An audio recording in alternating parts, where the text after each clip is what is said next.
ไผ่พน้อมจอมเขาและดีโคตรจงมาพายผูกวันนี้เจ้าได้ดาบดวงดีดาบได้แก้วได้เสือสงเซลบุกดาให้ได้แก้วพีราได้ปอดให้ได้แก้วพันปอดได้เงือกพิทูลเดินกันน้ำผุ่นมีค่าเกินพันคำบอกกันมึงมาเกิดกับส่วนเองใช้เจ้าเด้อบอกว่าเจ๋งมาเกิดกับส่วนน้อยบอกว่าล้วนมาเกิดอยู่ทางไหนยังเท่าเทียบทั้งไก่นะครับเสร็จยังเท่าเทียบทั้งเด็กนะครับผมพรยังจะน้อมจะหลังให้ชุบเบืองสบายบ้านสุขสันต์ราเท่ามีอายุวันโลสุขังพลังมันนี้ครับครูเด้อพี่น้องเด้อแล้วมีเงินมีทองไปไล่จ้าไปปลูก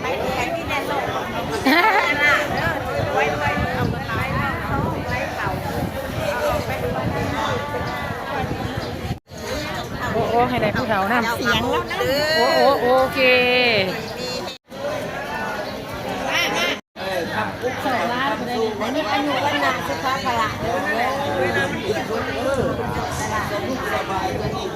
พี่นาบ้านว่าอยู่อย่างทำข้าวมาลงเพลงใช่ให้ก่อนคนโอ้ยก็สิเล่นมันติดต่อเรื่องเอกสารอยู่ครับ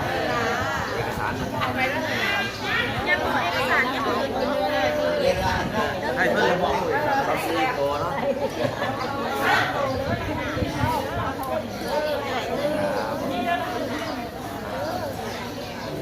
ไก่ตัวนั้นหายชื้นเมื่อเลยเด้อให้ชื้นเมื่อกินน้ำทางเลยนั่นแหละทุกอย่างเด็กนะเด็กก็มีทุกอยู่เลย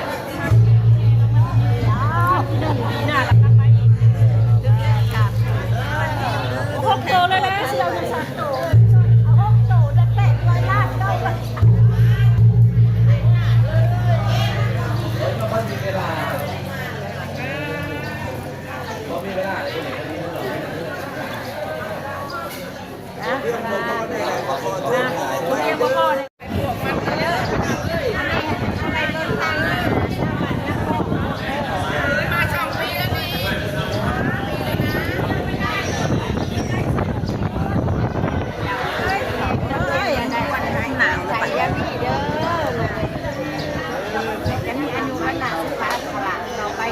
ส่งตลาดสวยเด้อรวย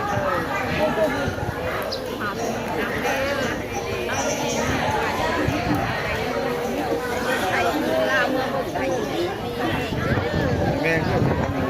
สวยค่ะพี่หน้าง่ายเด้อเด้อมัวเมื่อละภาพ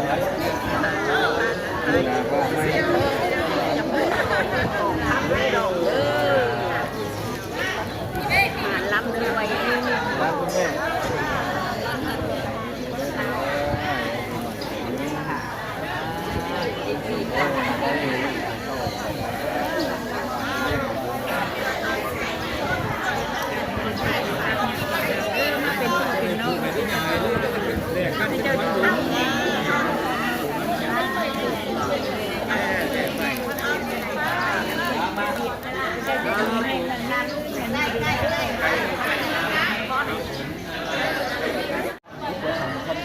ว่าสาขานี่ขอให้